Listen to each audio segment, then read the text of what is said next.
Olá, meus irmãos, a paz do Senhor Jesus Cristo. Hoje, 23/2/2023, agora às 8 horas e 5 minutos, quero deixar uma reflexão da palavra de Deus. A Bíblia fala para nós no livro de Josué, capítulo 5, que quando Deus abriu o Jordão, o povo entrou na terra da promessa, na Canaã, terra que mana leite e mel. Quando eles entraram, chegaram em Gilgal, a Bíblia diz que Deus exigiu de Josué que circuncidasse todos os israelitas, porque os que saíram do Egito, que estavam circuncidados, simbolizando a aliança de Deus com o povo de Israel, eles morreram no deserto. Deus matou todos no deserto. Só sobrou Caleb, Josué e um outro servo do Senhor lá. Então, os novos que nasceram no deserto, nenhum deles foram circuncidados por rebeldia do povo. Quando Israel saiu de Sitim, a Bíblia diz que eles estavam em Sitim e foram para Refidim. Chegaram em Refidim, no deserto, acabou-se a água. Então eles começaram a contender com Moisés, a questionar Moisés. Está o Senhor entre nós ou não? Deus tirou a gente do Egito para morrer, para a gente morrer nesse deserto? Moisés foi orar a Deus e dizer: Senhor, faz alguma coisa, senão esse povo pode me apedrejar. Êxodo capítulo 17, versículo 1 ao 7. Então Deus manda Josué ir até a rocha e diz que estava naquela rocha, para Moisés tocar na rocha, que Deus faria sair água daquela rocha para matar a sede do povo. Mas o povo comprou uma briga com Deus, porque eles murmuraram, questionaram e duvidaram de Deus. Ou seja, foram testados, assim que saíram do Egito, foram testados por Deus e não passaram no teste e foram reprovados. E pagou um preço muito alto por isso, por não passarem no teste de Deus. Murmuraram, reclamaram e pagaram um preço. Todos que murmuraram ficaram mortos no deserto. Então, quando Israel passa o Jordão e entra na terra da promessa, chega em Gilgal, Deus exige que todos sejam circuncidados. Ou seja, a renovação da aliança com o Senhor. Então, todos foram circuncidados e Deus renovou a aliança com eles para restaurar o relacionamento com o seu povo. Muito bem. Então, Josué, o povo estava tremendo porque sabia, a notícia chegou que Deus abriu o Jordão, e ao invés de Josué, ele chegou com tanta fome, tanta sede, que ele já queria partir para cima. Mas Deus os deteve durante 2 semanas, porque a estratégia foi de Deus, a vitória era de Deus, a glória era para Deus, e o movimento foi de Deus, para a glória de Deus.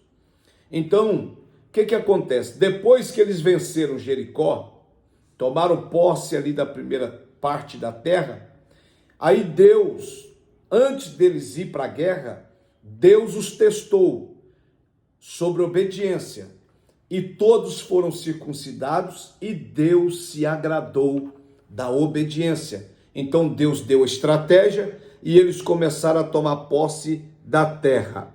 Então, irmão, depois de experimentarmos uma vitória empolgante na fé, Deus com frequência permite que sejamos testados.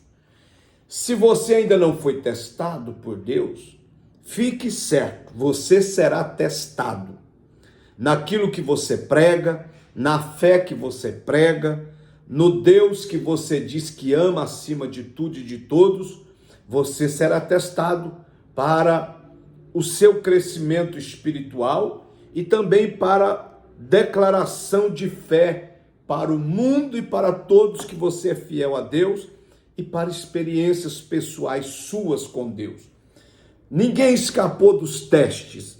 A Bíblia diz que Abraão chegou à terra da promessa e foi confrontado com uma terrível escassez de alimento. Gênesis 12. Ele chega na terra da promessa que Deus prometeu, agora ele é confrontado com escassez de alimento. E ele vai buscar a Deus, tentou fazer algumas bobagens, mas Deus o cercou e Deus foi glorificado na vida de Abraão e ele teve experiências profundas com Deus. Outra questão aqui, Elias triunfou sobre Baal e foi ameaçado de morte. 1 Reis capítulo 18, 19. Ele venceu Baal, os profetas de Azera, ele profetizou sobre o reino de Acabe, ele clamou a Deus, o fogo desceu do céu, mas depois ele fugiu de Jezabel. Então Elias triunfou sobre Baal e foi ameaçado de morte por Jezabel e fugiu. Então, depois de grandes vitórias, Deus permite que sejamos testados. Depois de Jesus ter sido batizado no Jordão, o Espírito Santo o conduziu para o deserto para ser tentado pelo diabo durante 40 dias e 40 noites. Mateus capítulo 3, versículo 13 ao capítulo 4, versículo 11.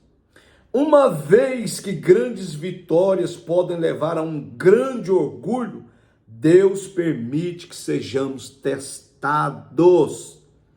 Sempre que tivermos grandes conquistas, grandes vitórias, grandes milagres, nós seremos tentados na área do orgulho, na área da soberba. O diabo sempre vai jogar algumas flechas, alguns dardos, para que eu e você venhamos achar que foi por nós, que foi por nossa mão, que foi por nossa ação, que aquele milagre, aquela bênção, aquela conquista foi por nosso jejum, ou por nossa dedicação à palavra, ou por nosso período de oração. Então a tendência é que nos ensoberbecemos pelos milagres.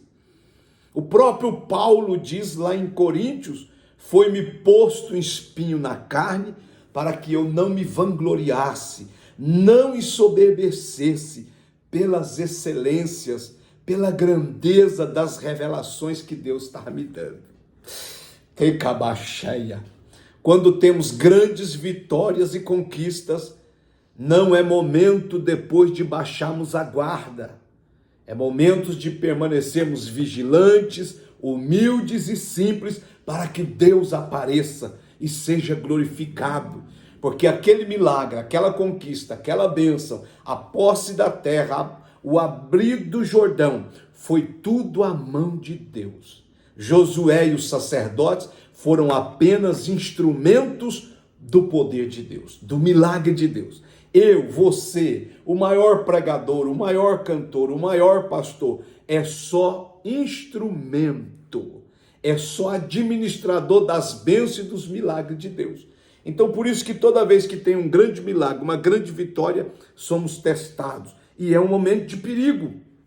Um escritor escocês, o pregador escocês Andrew Bonar, 1810-1892, costumava dizer: permaneçamos tão vigilantes depois da vitória quanto antes da batalha.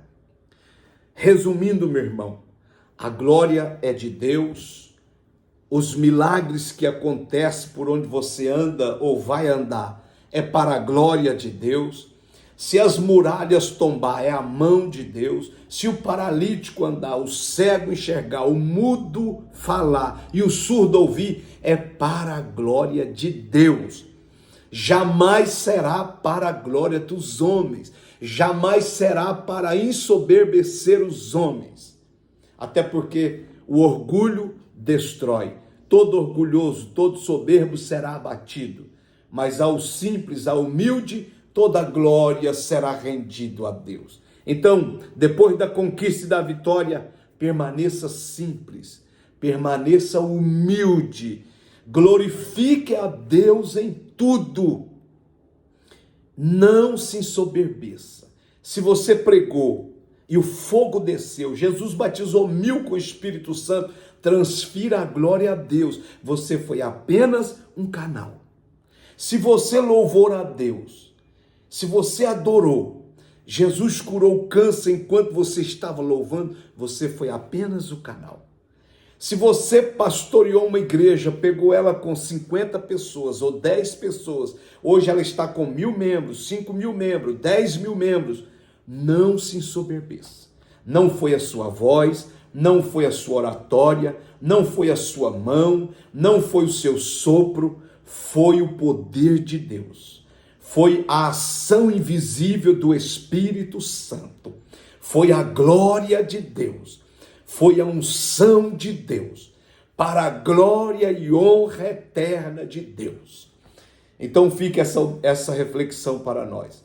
Depois de grandes conquistas, depois de grandes milagres, permaneça humilde, simples, para que você não venha cair no pecado do orgulho, da soberba e perder as oportunidades e ser abatido por Deus. Para o humilde, o simples, todas as portas se abrem e permanecerão abertas. Para o soberbo, orgulhoso, todas as portas se fecharão e permanecerão fechadas até que ele se conserte. Deus te abençoe.